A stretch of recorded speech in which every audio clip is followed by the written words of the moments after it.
देखिए हर खबर यहीं पर, सब्सक्राइब कीजिए TV9 भारतवर्ष। हाँ बिल्कुल, आपने कहा कि एक जो उनका एक फसाड बना हुआ था ना कि बहुत बड़े अमीर हैं और बहुत बड़ी जमात के जो इंटरनेशनली कनेक्टेड हैं, 150 कंट्रीज में इनकी जमात है, वो एक फसाड जो एक ख्वाब था, वो ख्वाब खरगोश, वो बिल्कुल अब बिखर चुका है। That is now razed to the ground. और मैं इसमें ऐड करना चाहूंगा, ये जो हैं जमाती लोग, मुझे कोई इनसे दुश्मनी नहीं है, लेकिन मैं बताना चाहूंगा, मैंने भी इनके बातें सुनी है। मैं अक्सर जमात के ऑफिस में वहां उनकी बातें सुनने जाया करता था। तो ये लोग जो बातें करते हैं जमीन से नीचे की और आसमान से ऊपर की बातें करते हैं, जमीन की बातें नहीं करते। और वो जो बेचारा गरीब जमाती है, दूर दराज के गांवों से आता है, बिस्तर बोरिया बांध के आता है या सरकारी बसों में ट्रैवल करता है कि जी मैं अमीर की बातें सुनूंगा, उलमाए दीन की, अकाबरीन अमायद मिल्लत की बात सुनूंगा। तो अब पता है, अब जो उनके अमीर हैं उनका किरदार देख के हमें बड़ी नाउमीदी हो रही है।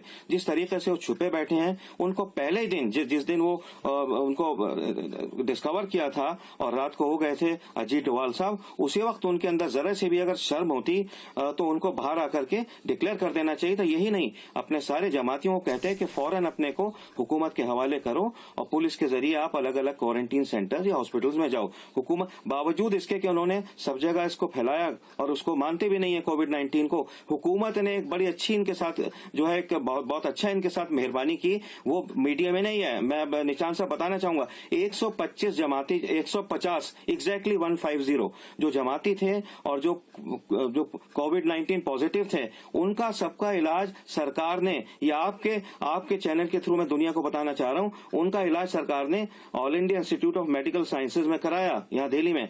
और वो मतलब अब तो महीना हो गया नहीं सर, मैं कुछ और जानना सेहत याब होकर बाहर आ गए। 2016 में कह रहे हैं 2000 सर मैं कुछ और बात कर रहा हूँ, मैं अपने स्टिंग पे ही स्टिक करूंगा। पुलिस ने जो इलाज करा, ऐसे कई जमातियों ने अपना प्लाज्मा भी दिया, वो बात अलग है, तो उसमें म्यूचुअल रहा है।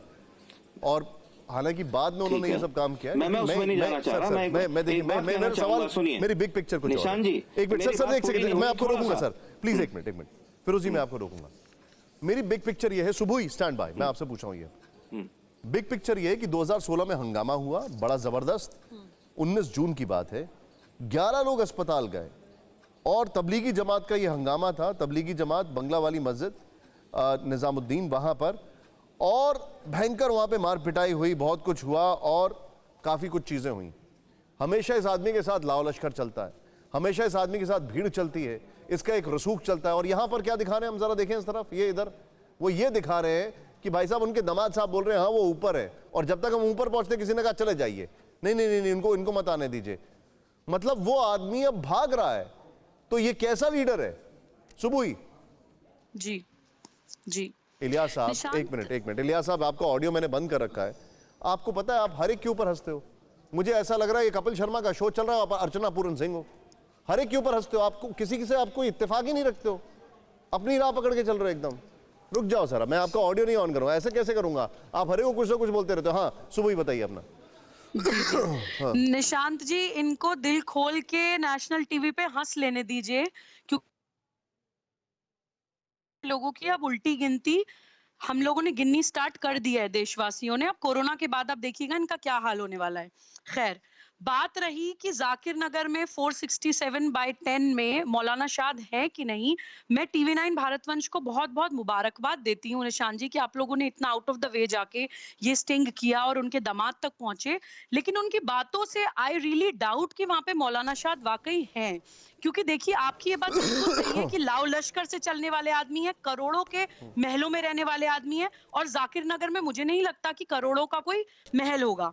एक बात और आई कि 30 से ज्यादा अकाउंट्स इनके पता चले हैं, हवाला ट्रांजैक्शंस हैं, आय से ज्यादा संपत्ति है, बहुत ज्यादा पेचीदा केस है, बहुत ज्यादा फाइनेंशियल स्टेक्स हैं, बहुत ज्यादा अमाउंट में पैसे का लेन देन है, क्रिमिनल एक्ट जो इन्होंने किया है वो अलग है, और बहुत सारी इस्लामिक कंट्रीज में इनकी बहुत मान्यता है।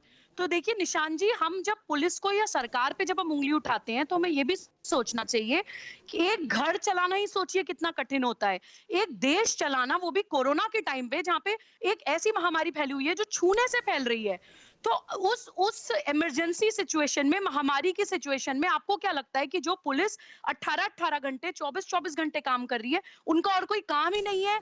दुनिया कोरोना वायरस से लड़ रही है, हम मौलाना वायरस से ही लड़ते रहे? क्या बात जब हम इन लोगों की बात करते हैं, क्या बात देखिए है? इनकी बहुत मौलाना बढ़िया, हाँ। शाद की मैं बात करती हूँ, ये खुद पुलिस को या जांच एजेंसीज को इन्वेस्टिगेशन में बिल्कुल कोऑपरेट नहीं कर रहे हैं। उस मानसिकता को हमें समझना है, क्योंकि ये कानून मानते ही नहीं है। इन लोगों के दिमाग में एक पैरेलल कानून चलता है, पैरेलल न्याय व्यवस्था चलती है, पैरेलल शैक्षिक संस्थान चलती है, पैरेलल इकोनॉमी चलती है। हमारे इस लोकतांत्रिक देश में ये अपनी अलग ही एक दुनिया बना के रह रहे हैं। तो ये ब्लेसिंग इन डिस्गाइज है। हम भारतीयों को डिसहार्टेंड नहीं होना चाहिए। मुझे अपनी पुलिस पे भी पूरा भरोसा है और सरकार पे भी पूरा भरोसा है कि इनको, मुझे लगता है कि नहीं, वो कोई भी सुबोही, लूपहोल एक मिनट, या किसी भी सुबोही। तरीके कुछ छोड़ना नहीं चाह रहे सुबोही, कसर। अब निशांत जरा जी, स्टैंड बाय पर रहिए, आपने बड़ी बात बोली है। फिक्र आपकी, सोमवार से शुक्रवार रात 9 बजे सिर्फ TV9 भारतवर्ष पर।